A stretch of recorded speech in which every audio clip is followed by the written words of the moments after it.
بسم اللہ الرحمن الرحیم۔ السلام علیکم۔ سنہری باتیں ود مومنہ۔ آج میں آپ کی خدمت میں پھر حاضر ہوں۔ امید ہے کہ آپ سب لوگ بالکل ٹھیک ہوں گے۔ آج میں ایک نئے ٹاپک اور ایک نئے موضوع کے ساتھ آپ کی خدمت میں حاضر ہوں۔ آج میں آپ سے ہمارے پیارے نبی حضرت محمد صلی اللہ علیہ وآلہ وسلم کی ولادت کے بارے میں گفتگو کرنے لگی ہوں۔ یہ ایک ایسا موضوع ہے جو دل کو ایک الگ ہی کیفیت اور جستجو دیتا ہے۔ تو جاننے سے پہلے آپ میرے چینل کو سبسکرائب کریں اور بیل آئیکن کے بٹن کو دبانا مت بھولیے گا۔ رات خاموش اور حیران تھی، جیسے بادلوں کے پردے چاک ہو کر بہت بڑا انقلاب آنے والا ہے۔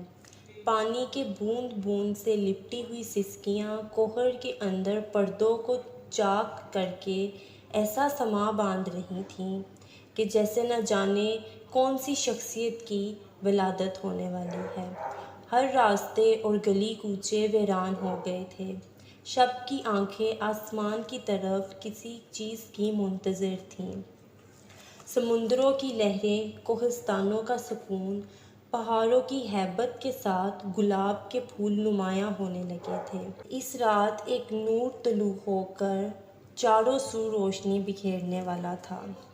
یہ کس کی آمد ہونے والی تھی کہ ہر مخلوق بے چین تھی۔ تاریخ عالم میں یہ وہ نرالا اور انوکھا دن ہے کہ اس روز خلق آدم کا راز، حضرت ابراہیم علیہ السلام کی دعا، عیسیٰ علیہ السلام کی بشارت، یتیموں اور بیواؤں کا مسیحا، مظلوم کی پکار، غریبوں اور مسکینوں کا والی اور انسانیت کو جگانے والے پیدا ہوئے۔ اس رات میں بے شمار معجزات ہوئے جو اسلامی اور دیگر تاریخی کتابوں میں درج ہیں۔ اگر ان معجزات کو تحریر کیا جائے تو قلم کی روشنائی اور اوراق کم پڑ جائیں گے۔ نبی پاک صلی اللہ علیہ وآلہ وسلم کی ولادت سے قبل عرب میں خشک سالی تھی اور کھیتوں اور سرسبز شاداب وادیوں میں خاک اڑ رہی تھی۔ لیکن جس سال نبی پاک صلی اللہ علیہ وآلہ وسلم اپنی والدہ کے حمل میں آئے تو اچانک دنیا ہی بدل گئی۔ زمین سبزہ زار ہو گئی، درخت ہرے بھرے ہو گئے اور ان پر اتنا پھل آ گیا کہ وہ درخت پھلوں کے بوجھ سے دب گئے۔ گھٹائیں جھوم جھوم کر آتیں اور خوب بارش برسی۔ اس سال اس قدر انعام و گرام ہوا کہ لوگوں نے اسے خوشحالی کے سال کا نام دیا۔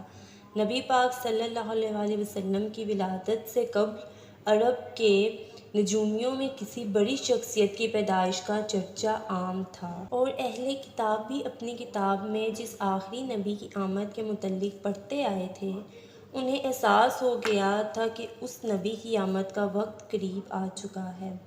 لہٰذا حضرت حسان بن ثابت جو عرب کے نامور شاعر تھے، وہ فرماتے ہیں کہ وہ 7 سال کے تھے اور یثرب یعنی مدینے میں رہتے تھے کہ اچانک ایک دن ایک یہودی کو بلند مقام پر چیختے ہوئے سنا۔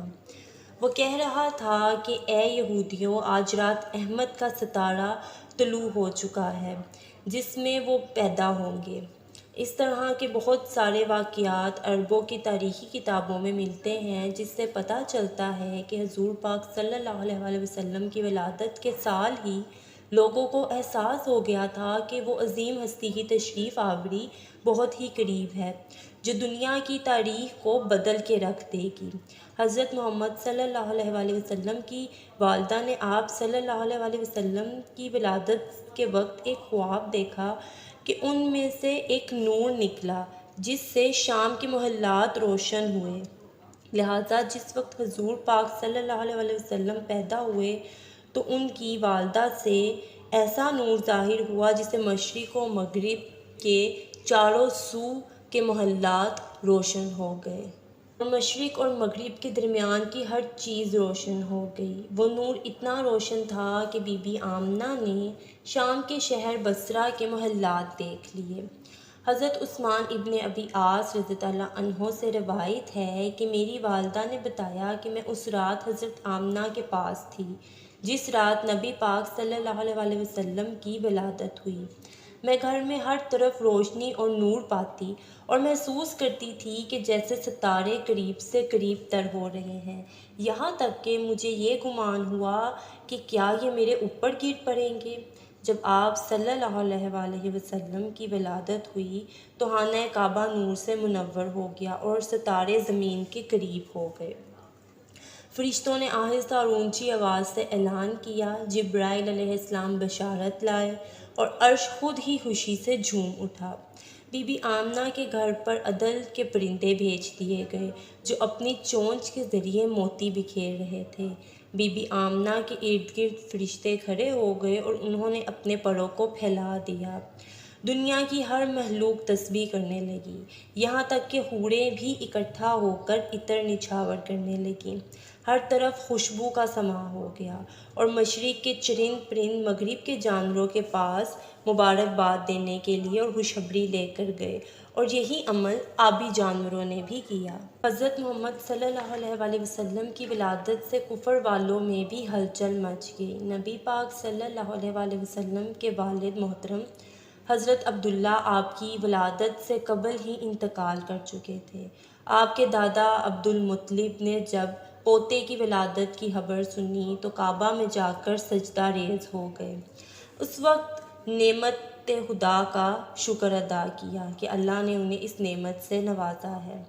اس وقت آپ نے یہ منظر دیکھا کہ کعبے کے ارد گرد موجود تمام بڑے بڑے بت سب منہ کے بل الٹ گئے اور زمین پر گر پڑے اور ٹوٹ گئے۔ حضور پاک صلی اللہ علیہ وآلہ وسلم کی ولادت کی رات کسریٰ کے محل میں زلزلہ آ گیا اور اس کے 14 گھنگرے گر پڑے۔